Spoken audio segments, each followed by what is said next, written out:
crianças! Vamos dar início agora à próxima parte dos nossos conteúdos de história, como eu havia falado para vocês, né? Separei lá uma parte sobre década, século e milênio, espero que tenha ficado claro para vocês, né?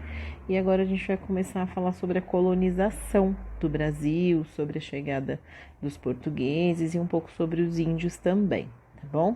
Essa primeira parte que nós vamos ver agora da colonização, ela vai da página 34 até a 44, tá bom?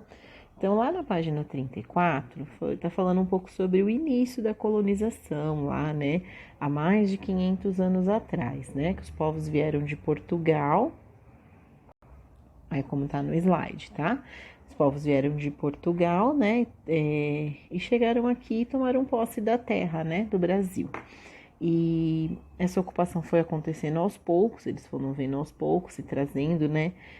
Os franceses, holandeses, eles vieram em busca do pau-brasil, né? E foram chegando aos poucos, né? Quando eles chegaram aqui, é claro, os povos indígenas, eles já estavam aqui, né? Já estavam acostumados, né? Com a rotina que eles tinham, né? Então, vocês podem ver aí que eu coloquei a imagem, né?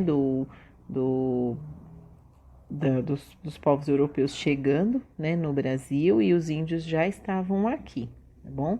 Os portugueses, eles começaram a implantar aos poucos os seus costumes aqui na terra, né? Lá no livro, na página 34, nós vemos lá que fala, né? Quando os portugueses dominaram o território brasileiro, implantaram os seus costumes na terra descoberta. As primeiras cidades construídas foram próximas ao mar. Por quê, né? Porque o mar era o meio de comunicação entre os europeus e os brasileiros, né? Entre a terra brasileira. Então, tudo que chegava aqui no nosso país chegava através, né, das embarcações que vinham, né? Que vinham da Europa. Então, fala aí, né, no último parágrafo. As primeiras cidades foram construídas próximas ao mar e os portugueses fundaram fortes para proteger o local dos outros povos que pretendiam invadir as nossas riquezas e se apoderar. Não só os portugueses começaram a ficar interessados no Brasil, como outros povos também, né? Holandeses, espanhóis, franceses. Então, eles todos tinham interesse na terra brasileira, que era uma terra rica, né? Continuando lá na página 35, vai continuar lá. Então, aí no próximo slide, vocês veem aí que eu continuo ainda explicando sobre o início, né, da descoberta do Brasil, né, pelo povo europeu.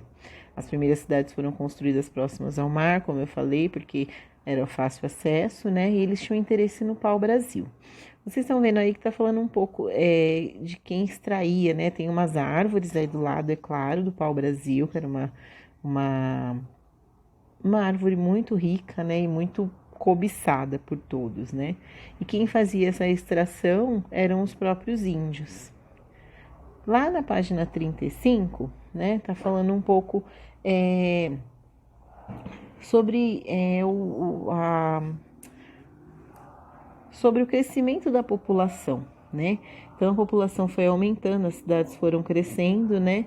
E aí os portugueses, eles começaram a trazer gados para serem criados aqui, começaram a plantação de algodão e de cana de açúcar também, né? Que foi aí que começou a colonização, né? Vocês estão vendo aí, ó, como eu já tinha colocado para o Brasil, eu coloquei aí as primeiras plantações de algodão e de cana de açúcar, vocês vão ver mais para frente, tá? Então, lá na página 35, tá falando lá, né? Lá embaixo, no segundo parágrafo. É da cana-de-açúcar que se produz açúcar, produto raro e muito caro na Europa. Os portugueses deram início ao plantio da cana-de-açúcar em fazendas chamadas engenhos, né? Aí no slide vocês podem ver aí como se distribuía a fazenda, né? Então, essa casa grande era onde moravam os donos, né, no caso os portugueses, aí tinha lá a roça, tinha a senzala, que era onde moravam os escravos, a moenda onde era feita todo o trabalho, então mais ou menos dessa maneira como tá aí, tá bom? Lá embaixo na página 35 fala, né, nos engenhos A princípio, o trabalho era realizado pelos indígenas escravizados, né? Então, o povo português chegou aqui no Brasil, né? E veio aos poucos tomando posse da terra e foram implantando todo esse trabalho, né? Esse trabalho no engenho, essas plantações de cana-de-açúcar, de algodão. E aí, quem trabalhava, né? Quem passou a ser os escravos eram os povos indígenas que já estavam aqui no Brasil, né? Quando eles chegaram. Então, nos engenhos, a princípio, o trabalho era realizado pelos indígenas escravizados. Só depois foram trazidos os negros da África obrigados a trabalhar, né? E ressaltando que esses trabalhos, esses escravos, eles viviam em péssimas condições de trabalho, né? Eles eram obrigados a trabalhar, viviam todos juntos lá na senzala, que era o lugar onde eles se instalavam, né? E eles tinham alguns castigos, eu já falei para vocês isso em sala de aula, que eram bem difíceis, né? Então, lá na última frase da página 35, fala: a vida dos escravos era dura, eles trabalhavam pesado o dia todo. Continuando o slide lá na página 35, tá mostrando aí, ó, como eles trabalhavam, né? Como era a vida deles lá no trabalho de engenho, né? E tá mostrando aí a Vila de São Vicente, que hoje é o estado de São Paulo, que foi onde se instalou o primeiro engenho, onde tudo começou, tá bom? Vamos agora para a página 36.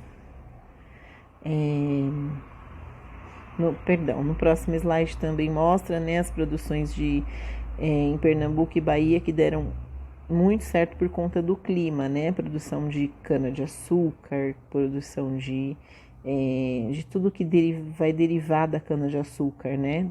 O açúcar, o álcool, tudo isso deu muito certo em climas quentes. Continuando lá na página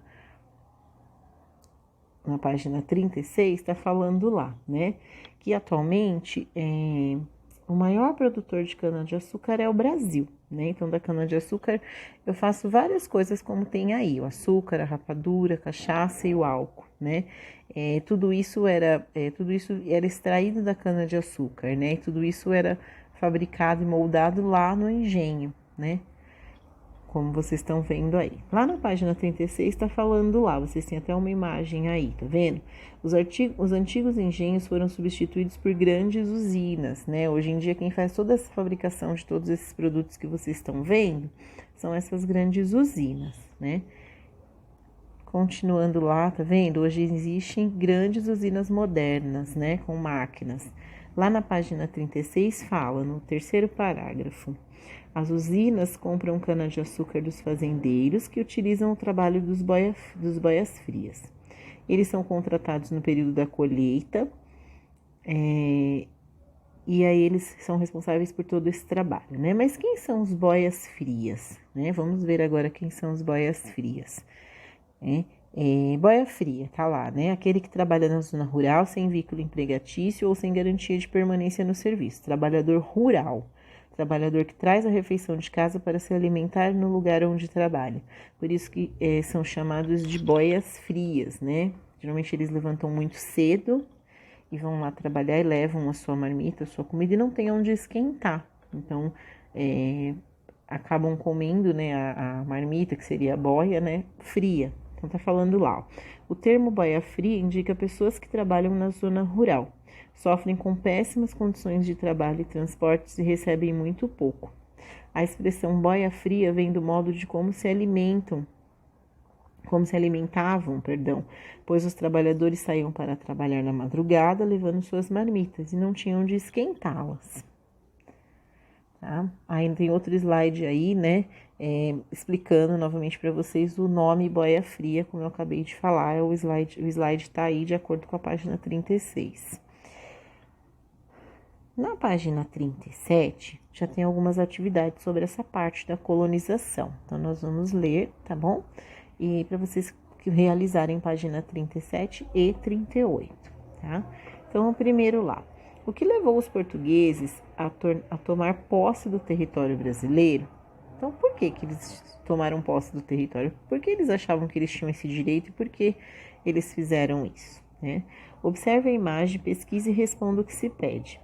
Que tipo de construção você vê na imagem e aonde ela está localizada? Então, observe essa imagem, né?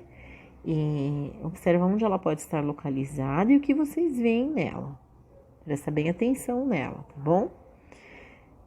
B. A construção parece ser frágil sem nenhuma proteção ou firme e bem segura. E o C. Por que os portugueses construíram os fortes próximos ao mar, né? Então, forte seria isso, alguma coisa para tomar conta, para proteger. Por que vocês acham que eles fizeram isso?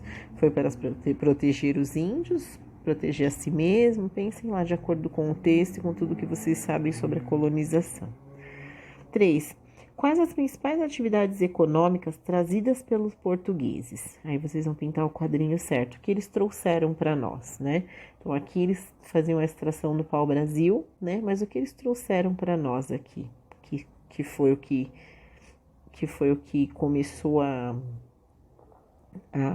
deu início à escravidão, né? 4. O que contribui para a cana-de-açúcar se desenvolver bem em Pernambuco e Bahia? Então, tem um slide aí falando, né? Por que em Pernambuco e Bahia esse cultivo da cana-de-açúcar até hoje ele tem um desenvolvimento grande? 5. Complete as frases de acordo com os nossos estudos, então, de acordo com o texto, tá bom? O trabalho nos engenhos eram realizados pelos tananã e tananã. B. O tananã é o maior produto mundial de cana-de-açúcar. C. São retirados da cana-de-açúcar o tananã, tananã, tananã, tananã, como está lá no slide também e como está no livro. Os antigos engenhos hoje são as modernas, né? Também tem no livro e aqui no vídeo para vocês. E aí, a 6, vocês vão marcar as alternativas corretas. Da cana se produzia o açúcar, produto muito raro. O local onde se transformava a cana em açúcar era chamado. O primeiro engenho foi instalado na vila de São Vicente.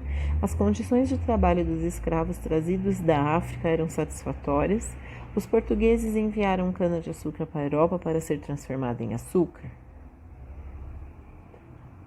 Então, essa parte aqui, né, que fala sobre a colonização, que fala sobre a chegada dos portugueses e o início da escravidão, né, sobre os engenhos. Essa é a primeira parte do texto, tá ok? Vocês vão fazer os exercícios da página 37 e 38. Não esqueçam de colocar as datas nas folhas, conforme já foi falado para vocês, tá bom? Qualquer dúvida eu estou à disposição. Beijo, obrigada.